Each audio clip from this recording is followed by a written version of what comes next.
इतिहास में कुछ लोग ऐसे होते हैं जो सत्ता के बिना भी सत्ता चलाते हैं।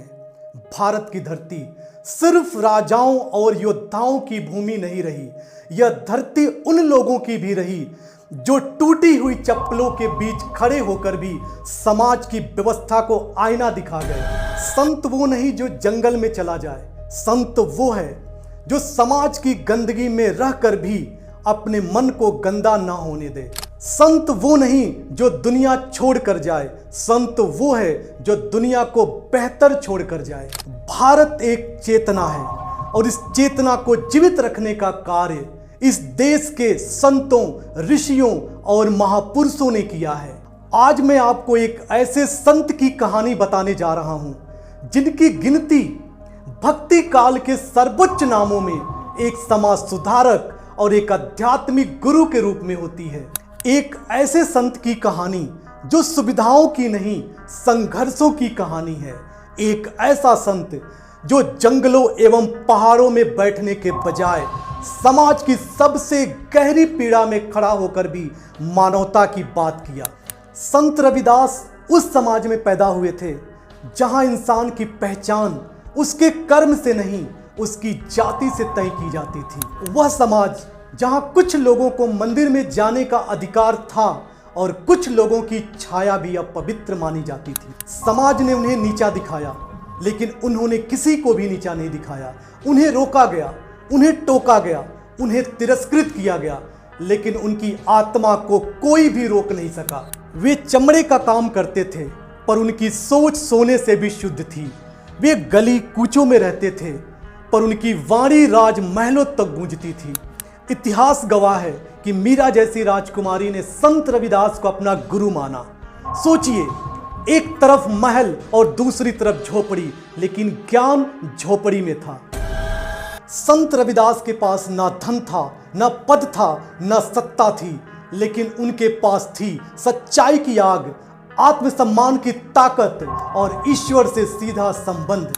आज का युवा अगर पूछे कि संत रविदास से हम क्या सीखें, तो उनका जीवन हमें सिखाता है संत परिस्थितियों से नहीं, संकल्प से बनते हैं। अगर तुम्हें कोई नीचा उठाए तो तुम ऊंचा बनो, इतना ऊंचा बनो कि समाज को तुम्हें देखने के लिए गर्दन उठानी पड़े। उनका जीवन हमें सिखाता है अपनी परिस्थितियों को अपनी पहचान मत बनने दो, समाज की दी हुई सीमाओं को स्वीकार मत करो, अपने कर्म को ऊंचा बनाओ। अगर समाज तुम्हें कमजोर बताए तो खुद को मजबूत बनाओ। अगर दुनिया तुम्हें पीछे धकेले तो खुद को सोच से आगे निकल जाओ। संत रविदास कहते हैं अपनी आत्मा को जगाओ, क्योंकि अगर आत्मा जाग जाती है तो गुलामी टूट जाती है। उन्होंने समाज को यह साहस दिया कि तुम्हारी पहचान तुम्हारी जाति नहीं, तुम्हारा चरित्र है। उनके विचारों ने भक्ति आंदोलन को एक नई दिशा दी, समाज को आत्मसम्मान दिया और दबे कुचले लोगों को आवाज दी। गुरु ग्रंथ साहिब में उनके पदों का स्थान मिलना इस बात का प्रमाण है कि सत्य को कोई सीमा बांध नहीं सकती। वे कहते हैं मन चंगा तो कठौती में गंगा। इस पंक्ति ने पूरे कर्मकांड को चुनौती दे दी। ये पंक्ति किसी महल में बैठे राजा ने नहीं कही थी, ये शब्द किसी सिंहासन पर बैठे ब्राह्मण के नहीं थे। ये आवाज थी एक ऐसे संत की जो समाज के सबसे निचले पायदान पर पैदा हुआ, लेकिन जिसकी सोच इतनी बड़ी थी कि आज सैकड़ों साल बाद भी भारत ही नहीं बल्कि पूरी दुनिया जिसे सुन रही है। मन चंगा तो कठौती में गंगा, जिसका अर्थ है अगर मन पवित्र है, विचार शुद्ध है और कर्म सही है तो वही तीर्थ है। फिर किसी को गंगा नदी में जाने की जरूरत नहीं है, क्योंकि तब जीवन ही गंगा बन जाता है। इस एक पंक्ति ने बता दिया कि ईश्वर बाहर नहीं, ईश्वर भीतर है। पूजा मंदिर से नहीं, पूजा मन से शुरू होती है। अगले पद में वे कहते हैं, ऐसा चाहूं राज में जहां मिले सबन को अन्न, छोट बड़ों सब सम बसें, रविदास रहे प्रसन्न।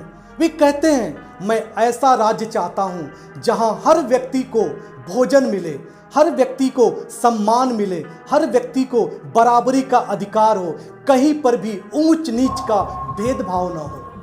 रैदास जन्म के कारणे होतन को नीच, नर को नीच कर डारी है, ओछे कर्म की कीच। वे कहते हैं इंसान जन्म से नहीं अपने कर्म से महान बनता है। जो हम सहरी सो मीत हमारा, और जो हम पीरी सो मीत हमारा। वे कहते हैं जो हमारे सुख में साथ दे वही हमारा मित्र है, और जो हमारे दुख में साथ दे वही अपना है। कर्म बंधन में बंधे जग सारा।